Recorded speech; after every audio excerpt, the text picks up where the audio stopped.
Saat larut malam di kota Chicago, sebuah mobil polisi melaju dengan kecepatan tinggi menuju rumah sakit karena salah satu petugasnya tertembak. Dia segera dilarikan ke ruang operasi dan staf memanggil Paul, ahli bedah terbaik di rumah sakit. Dia meminta dokter lain untuk menyelesaikannya dan bergegas menemui polisi tersebut. Namun sayangnya sudah terlambat, polisi tersebut sudah meninggal. Keesokan paginya, Paul sarapan bersama istrinya Lucy dan putri mereka Jordan yang telah diterima di perguruan tinggi di New York.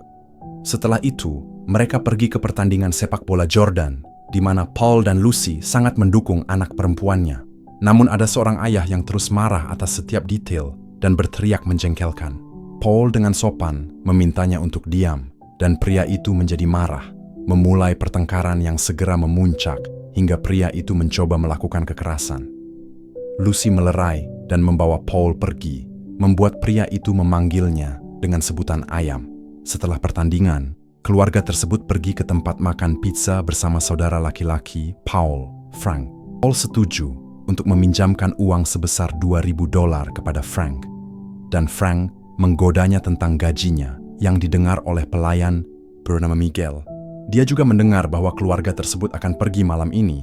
Jadi ketika dia pergi untuk mengambil mobil, dia mengambil gambar alamat di GPS mobil. Pada malam harinya, keluarganya bersiap-siap untuk pergi merayakan ulang tahun Paul, dan mereka menghadiahkan sebuah jam tangan baru yang mewah. Namun, pada saat itu Paul mendapat telepon dari rumah sakit, dan dia tidak punya pilihan lain selain pergi bekerja dan menunda perayaan tersebut. Lucy dan Jordan pergi berbelanja bahan makanan, dan ketika mereka kembali ke rumah, ada sebuah mobil yang mencurigakan terparkir di sebuah tikungan. Jordan naik ke lantai atas untuk menelepon pacarnya, dan Lucy sedang berada di dapur membuat kue untuk Paul, tanpa menyadari ada sosok yang tidak menyenangkan di balik pintu. Tiba-tiba Lucy menyadari bahwa buku resepnya berganti halaman karena angin yang datang dari jendela yang seharusnya ditutup. Ketika dia bergerak untuk menutupnya, dia menemukan jejak kaki berlumpur di lantai. Menyadari bahwa ada seseorang yang masuk, Lucy berteriak memanggil Jordan untuk turun ke bawah, tetapi seorang perampok sudah bersembunyi di kamar mandinya dan menangkap Jordan saat ia mencoba meninggalkan ruangan.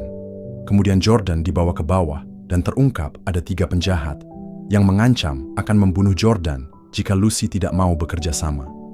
Kemudian, pemimpin perampok membawa Lucy ke brankas untuk menyuruhnya membukanya dan memasukkan semua barang berharga milik keluarga ke dalam tas. Di dapur, salah satu perampok mengatakan kepada rekannya untuk tidak bermain-main dengan pisau, menyuruhnya meletakkannya sebelum dia pergi keluar untuk mencari tali. Sekarang mereka sendirian, pria berpisau itu menggunakan kesempatan itu untuk melecehkan Jordan, tapi kemudian berhenti ketika temannya kembali dengan tali. Dia meminta pencuri lain untuk berhenti karena mereka tidak melewati batas itu, dan pertengkaran pun terjadi. Karena perhatian mereka teralihkan, Jordan mengambil kesempatan untuk mengambil pisau pencuri itu dan melukai wajahnya, sehingga pria lain memukulnya dan melemparkannya ke lantai.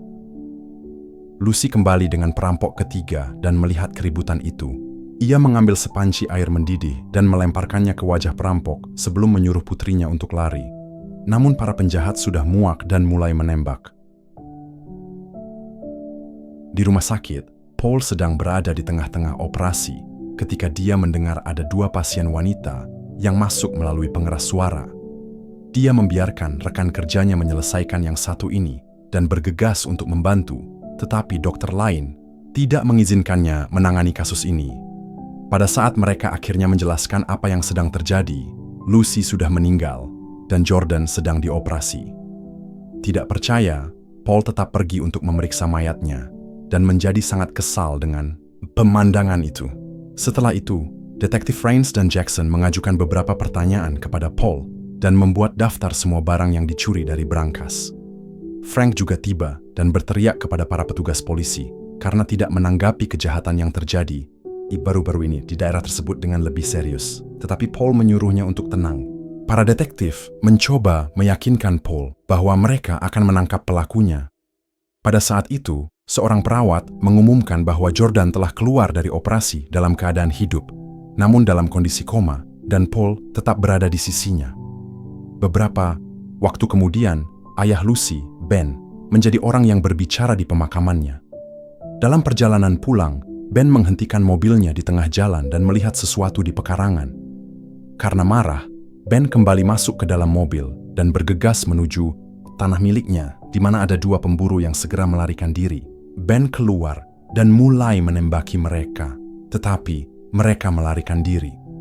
Paul terkejut, tetapi Ben mengatakan bahwa mereka tidak bisa mengandalkan polisi karena mereka baru datang setelah kejahatan terjadi. Dia berpikir bahwa terkadang seseorang perlu mengambil tindakan sendiri dan kemudian dia menembak rusa yang terluka oleh para pemburu untuk membebaskannya dari penderitaan. Beberapa waktu kemudian, Paul sedang menyetir dan berbicara di telepon dengan Rains dan kecewa karena belum ada tersangka. Suasana hatinya yang buruk membuatnya berteriak kepada seorang tunawisma yang sedang berusaha membersihkan jendela mobilnya. Setelah itu dia pergi mengunjungi Jordan dan menemukan pacarnya sedang membacakan buku untuknya. Dan Paul bersyukur karena putrinya mendapat dukungan. Seiring berjalannya waktu, Paul mulai menjalani terapi. Dia berbicara tentang bagaimana dia tidak dapat tidur di ranjang, jadi dia tidur di sofa. Dia juga mengingat masa kecilnya yang tidak bahagia saat naik kereta api sendirian untuk menghindari ayahnya. Jadi dia mulai melakukan hal yang sama sekarang hanya untuk berpikir. Setiap orang yang mencurigakan di jalanan mengingatkannya pada orang-orang yang merenggut istrinya, dan dia menyesal telah gagal melindungi keluarganya. Terapis meyakinkannya bahwa penyembuhan adalah sebuah proses dan akan memakan waktu. Hari-harinya dilalui dengan membacakan buku untuk Jordan, naik kereta api, dan mencoba bergaul dengan Frank, tapi lebih sering murung di sofa. Akhirnya, dia menjadi lebih bijaksana dan memberikan sejumlah uang kepada gelandangan itu untuk membersihkan jendela mobilnya. Berminggu-minggu berlalu dan Paul masih belum mendapatkan kabar terbaru tentang kasus ini, jadi dia pergi menemui Rains secara langsung. Dia menanyai detektif tentang sampel DNA, namun tidak ada yang cocok dengan siapapun dalam database. Kantor Rains memiliki papan yang berisi semua kasus terbuka yang sedang ia tangani, dan hanya sebagian kecil yang telah diselesaikan, menunjukkan kurangnya sumber daya untuk menangani semuanya dengan baik. Malam harinya, Paul meninggalkan stasiun kereta api ketika dia melihat dua pria melecehkan seorang wanita muda. Dia memanggil mereka untuk meninggalkannya sendirian, tapi kedua pria itu malah marah dan memukulinya, meskipun setidaknya gadis itu bisa melarikan diri. Sesampainya di rumah, Paul menonton televisi dan menemukan iklan sebuah toko penjual senjata api lokal yang sangat berkesan baginya. Keesokan harinya, dia pergi ke toko tersebut dan pelayan toko menunjukkan semua senjata yang mereka miliki. Namun dia harus mengisi banyak dokumen dan mengikuti kelas keamanan senjata api. Belum lagi kamera keamanan di mana-mana, jadi dia mengatakan akan memikirkannya. Beberapa waktu kemudian, Paul berada di rumah sakit untuk merawat korban penembakan lainnya. Ketika mereka memindahkan tubuh untuk dioperasi, sebuah pistol terjatuh dari saku pasien. Jadi Paul menendangnya di bawah meja operasi untuk mengambilnya nanti dan menyembunyikannya di dalam pakaiannya. Ketika Paul sampai di rumah, ia mencoba menembakkan pistol tersebut untuk pertama kalinya. Namun pelurunya memantul dan ia menyadari bahwa ia harus belajar lebih banyak lagi. Selama beberapa hari berikutnya, Paul menghabiskan waktu luangnya untuk menonton tutorial senjata dan belajar bagaimana cara memegang pistol. Setelah banyak berlatih, bidikannya menjadi jauh lebih baik. Suatu hari, Paul dipanggil ke ICU dan mendapati Jordan mengalami kejang. Kondisinya terus memburuk dan kecil kemungkinan dia akan selamat. Melihat bagaimana tubuhnya diborgol di tempat tidur untuk keamanan, Paul menjadi marah karena putrinya diborgol tapi bukan penjahat yang melakukan hal ini. Kewarasannya akhirnya tersadar. Paul menunggu malam hari untuk mengambil pistol dan mulai berjalan melewati daerah yang kejam di Chicago sambil menyembunyikan wajahnya dengan hoodie. Ketika dia melihat dua orang pria mencoba mencuri mobil seorang wanita, dia memanggil mereka, tetapi mereka melompat ke dalam mobil dan menembaknya. Saat Paul berguling untuk menghindari peluru, para penjahat itu kabur. Tetapi Paul dengan cepat pulih dan menembak pengemudi mobil, membuat mereka jatuh. Sepotong kaca jatuh dan melukai tangan Paul dalam aksinya. Penjahat lainnya keluar dari mobil dan mulai menembak secara membabi buta. Jadi Paul bersembunyi di belakang mobil dan menunggu saat yang tepat untuk menembak kepalanya. Tanpa menyadari, bahwa seorang wanita di jendela telah merekam semuanya. Setelah menambahkan tembakan kedua untuk berjaga-jaga dan menyuruh korban melarikan diri, Paul mengagumi nafas terakhir pengemudi dan meninggalkan tempat kejadian, melemparkan hoodie-nya ke tempat sampah sebelum naik kereta. Sesampainya di rumah, dia menggunakan pengetahuan medisnya untuk merawat lukanya sendiri dan tidur. Dia terus bermimpi tentang apa yang dia lakukan, tetapi obat yang diberikan terapis membantunya untuk tidur. Beberapa saat kemudian, Rains dan Jackson datang untuk mengambil pernyataan. Wanita yang hampir dirampok sangat berterima kasih, tetapi wanita yang merekam semuanya menganggapnya dingin dan brutal. Sayangnya wajah Paul tidak terlihat dalam video tersebut, tapi wanita itu telah mengunggahnya di internet. Para detektif juga menontonnya dan menyadari bahwa si penembak telah melukai tangannya. Keesokan paginya, Paul melihat video dirinya sendiri dan terkesan dengan tindakannya sendiri, sehingga rasa bersalah yang membawa mimpi buruk menghilang. Video tersebut segera menjadi viral, dan media mulai mendiskusikan apakah yang dia lakukan salah atau tidak, karena dia menyelamatkan seseorang tetapi dia juga main hakim sendiri. Ketenaran ini membuatnya mendapat julukan Malaikat Maut. Di rumah sakit, Paul memakai perban di tangannya agar terlihat lebih kecil, dan setiap kali ada polisi yang lewat, dia menyembunyikan tangannya di sakunya. Pada sore hari, dia membantu seorang anak laki-laki yang menjadi korban penembakan oleh penjahat lokal.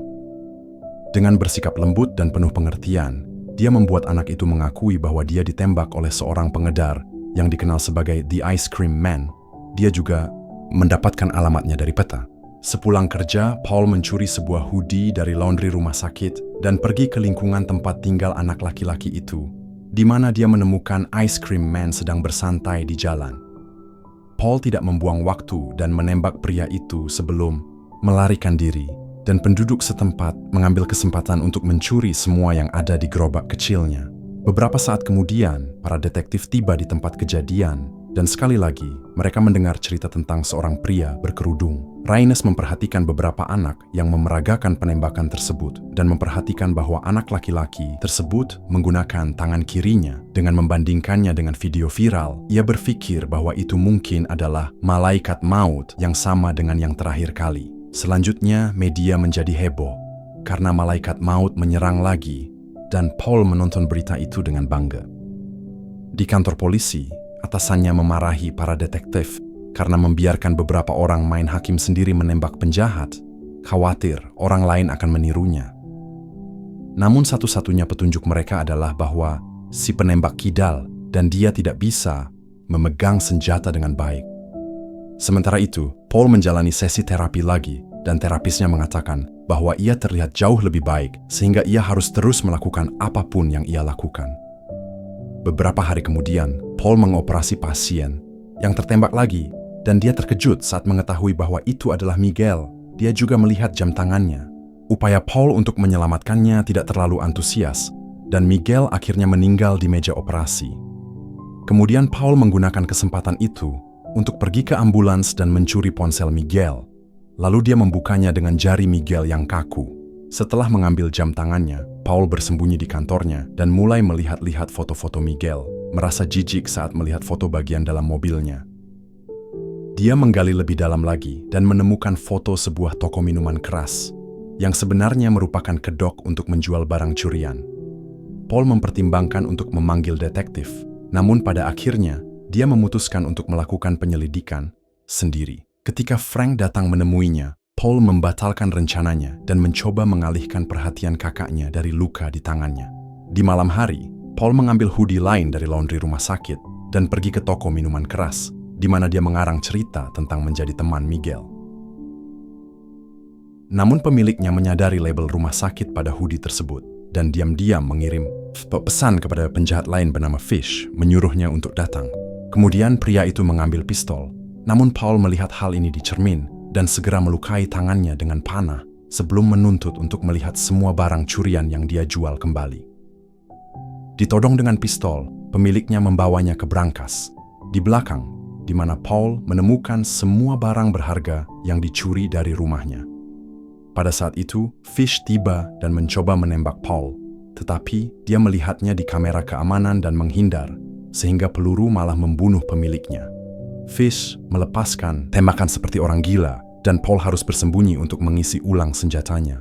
Ketika Fish tidak sengaja terpeleset di atas darah, Paul mengambil kesempatan untuk mengambil gitar dan memukul Fish dengan gitar tersebut sebelum mendorong beberapa perabotan ke lantai. Fish menghindar tepat pada waktunya dan berlari kembali ke bar, tetapi Paul menggunakan kamera untuk menembak Fish di kaki untuk membuatnya jatuh. Kemudian dia menginjak kaki Fish untuk menanyakan siapa yang membunuh Lucy, dan Fish mengungkapkan bahwa pelakunya adalah seorang montir bernama Joe dan mengatakan bahwa alamatnya ada di ponselnya. Saat Paul mengangkat telepon, Fish menendangnya ke lantai dan menabrak sebuah rak. Kemudian Fish berdiri dan mengarahkan pistolnya, tetapi sebuah bola bowling jatuh dari rak di atas kepalanya dan dia terjatuh, memberi Paul kesempatan untuk menembaknya dengan pistolnya sendiri. Paul kemudian dengan cepat mengambil hard drive keamanan dan pergi, namun cincinnya jatuh ke tanah saat ia keluar. Sesampainya di rumah, dia menonton video untuk mempelajari cara menghancurkan hard drive dengan bor. Keesokan harinya, media semakin menggila memberitakan tentang malaikat maut, dan siapapun yang melihatnya akan menjadi viral. Di rumah sakit, Paul mencuri beberapa jarum suntik dan obat-obatan, dan dia tiba-tiba dikunjungi oleh Rains dan Jackson. Mereka menunjukkan kepadanya foto Fish dan juga cincin itu, yang diakui oleh Paul sebagai miliknya. Para detektif mengira bahwa cincin itu juga telah dicuri, sehingga mereka hanya datang untuk memberi kabar kepada Paul. Karena dengan begitu mereka akhirnya dapat melanjutkan kasus ini. Setelah mereka pergi, Paul menghancurkan ponsel Fish. Kemudian, Paul pergi mengunjungi Joe. Dia menyelinap masuk ke dalam toko ketika Joe sedang berada di bawah mobil dan mengejutkannya, memukulnya dengan kunci Inggris. Ketika Joe terbangun, dia diikat di bawah mobil dan Paul mulai menyakitinya untuk membuatnya memberikan informasi. Setelah menyuntiknya, dia membuat luka yang dalam, lalu menuangkan minyak rem ke luka tersebut untuk menimbulkan rasa sakit yang tak tertahankan. Setelah menderita, Joe menjelaskan bahwa orang yang membunuh Lucy bernama Knox, tetapi tidak ada yang menemuinya. Kamu harus menunggunya datang kepadamu. Paul berterima kasih kepada Joe atas informasi tersebut dan membebaskannya. Namun dalam perjalanan keluar, ia menarik sebuah rantai untuk membuat mobil tersebut jatuh menimpa Joe dan membunuhnya. Keesokan harinya, para detektif menemui Frank. Mereka menyadari bahwa semua orang yang dibunuh malaikat maut adalah orang-orang yang membunuh Lucy. Jadi mereka ingin melihat tangannya. Sementara itu, Paul sedang berada di rumah sakit mengunjungi Jordan dan melihat di berita bahwa para peniru telah membunuh orang dengan menggunakan cerita Grim Reaper. Pada saat itu, Paul mendapat telepon dari Knox yang memintanya untuk bertemu di sebuah klub dalam waktu 30 menit. Sementara Paul pergi ke klub, Frank pergi ke rumah Paul dan membiarkan dirinya masuk setelah tidak ada yang menjawab bel. Ketika dia memasuki ruang bawah tanah, dia melihat semua amunisi dan tanda-tanda kehidupan Paul yang tertekan, akhirnya menyadari bahwa dia adalah malaikat maut. Paul pergi ke klub yang sangat ramai dan mengirim pesan kepada Knox bahwa dia ada di sana. Knox menyuruhnya untuk bertemu di kamar mandi, jadi Paul pergi ke sana dan menelepon ponsel Knox. Setelah ada bunyi dering telepon, dia membuka sebuah pintu dan menemukan sebuah telepon di sana. Pada saat itu Knox muncul dari belakang dan sambil menggunakan warga sipil sebagai perisai, dia mulai menembak seperti orang gila, membunuh orang secara acak tanpa peduli. Paul juga terluka dan bersembunyi di dalam stand sambil mulai menembak juga, dan berhasil melukai Knox.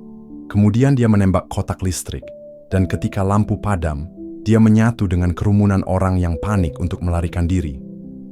Beberapa saat kemudian, para detektif menerima telepon tentang penembakan di klub dan pergi ke rumah sakit, di mana salah satu korban mengklaim bahwa dia melihat penembak. Korban ini ternyata adalah Knox, yang memberikan banyak detail dan menyebabkan para detektif pergi ke kantor Paul setelah itu, tetapi dia tidak ada di sana.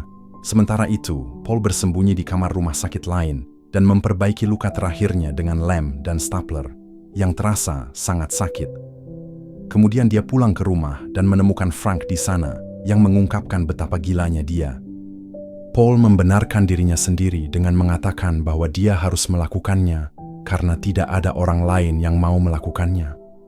percakapan mereka tiba-tiba terputus oleh para detektif yang membunyikan bel, sehingga Frank membukakan pintu dan mengatakan bahwa Paul tidak ada di sana. Para detektif tidak mempercayainya, namun mereka tidak dapat berbuat lebih banyak tanpa surat perintah dan pergi.